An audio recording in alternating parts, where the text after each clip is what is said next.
নদীর পাশে ছড়িয়ে থাকা হাজার হাজার সাদা পাথর, চারিপাশে সবুজ সবুজ পাহাড় দেখে অনেকেই হয়তো জায়গাটা চিনে ফেলেছেন। হ্যাঁ, আমি সিলেটের মোস্ট অ্যাট্রাকটিভ প্লেস সাদা পাথরে আছি। পৃথিবীর বুকে থাকা এক টুকরো স্বর্গই বলা যায় সাদা পাথরকে। তামাবিল রোড ধরে আমরা চলে যাচ্ছিলাম সাদা পাথরের দিকে। সিলেট মেইন শহর থেকে 30 থেকে 35 কিলোমিটার হবে সাদা পাথরের দূরত্ব। যাত্রাপথে রাস্তার দুই ধারের পাহাড়গুলো দেখে কি যে ভালো লাগছিল, মনে হচ্ছিল কোলাহলপূর্ণ আর কনক্রিটের শহর পিছে ফেলে চলে যাচ্ছি প্রকৃতির এক অনন্য মায়ায়। বাস থেকে নামার পরই চোখে পড়ল মেঘালয়ের বিশাল বিশাল মেঘে ঢাকা সবুজ পাহাড়।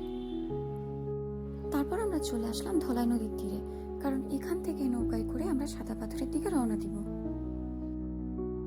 এখান থেকেই শুরু হয় সাদা পাথরের আসল ভ্রমণ। নদীর তীরের বাতাস, চারপাশে সবুজ সবুজ পাহাড়, নদীর ঢেউ আর মাথার উপর অসীম নীল আকাশ, এই জন্য প্রকৃতির এক বিস্ময়কর ক্যানভাস। নৌকার কোণে বসে প্রকৃতির এই বিস্ময়কর উপহার উপভোগ করতে করতে আমরা চলে যাচ্ছিলাম সাদা পাথরের দিকে। ফাইনালি চলে আসলাম আমরা আমাদের ডিজনি ডেস্টিনেশনে। এখানে আসলে দেখতে পারবেন অনেকেই ঘোড়া নিয়ে দাঁড়িয়ে থাকে। আপনি চাইলে ঘোড়ায় চড়ে সাদা পাথরের মেইন স্পট পর্যন্ত যেতে পারেন। যদিও আমি হেঁটেই গিয়েছিলাম, কারণ প্রতিটি পদক্ষেপে প্রকৃতিকে এক নতুনভাবে আবিষ্কার করা যায়। ঝর্ণা থেকে বয়ে আসা পানি ছিল খুবই স্বচ্ছ এবং শীতল।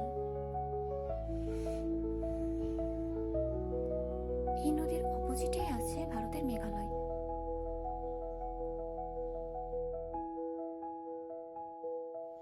এই জায়গাটা আসলে মনে হবে শান্তির সংজ্ঞাই যেন বদলে গেছে। চারিপাশের দৃশ্য হৃদয়কে যেন পরিপূর্ণ করে তুলেছে।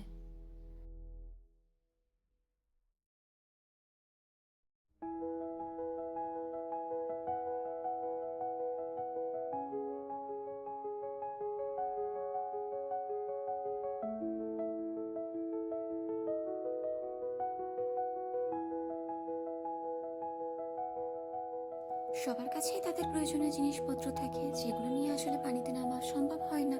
তাদের জন্য বলছি, আপনারা সেফলি লকারে আপনাদের প্রয়োজনীয় জিনিসপত্র রেখে পানিতে নামতে পারেন।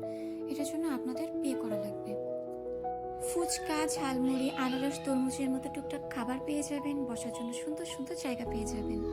সন্ধ্যার আগ মুহূর্তে আপনারা প্রকৃতির আর এক অনন্য রূপ দেখতে পাবেন, যখন সূর্য পাহাড়ের পিছে লুকিয়ে আছে, আকাশ রঙিন হয়ে উঠেছে সূর্যের সোনালি আলোয়। সন্ধ্যার দিকে আমরা নৌকায় করে আবার ফেরত আসছিলাম। চারপাশের হালকা অন্ধকার, নদীর নিস্তব্ধতা, পাহাড়ের নীরবতা দেখতে দেখতে আমরা আমাদের ভ্রমণ শেষ করলাম। আজকের মতো এখানেই শেষ করছি। সবাই ভালো থাকবেন।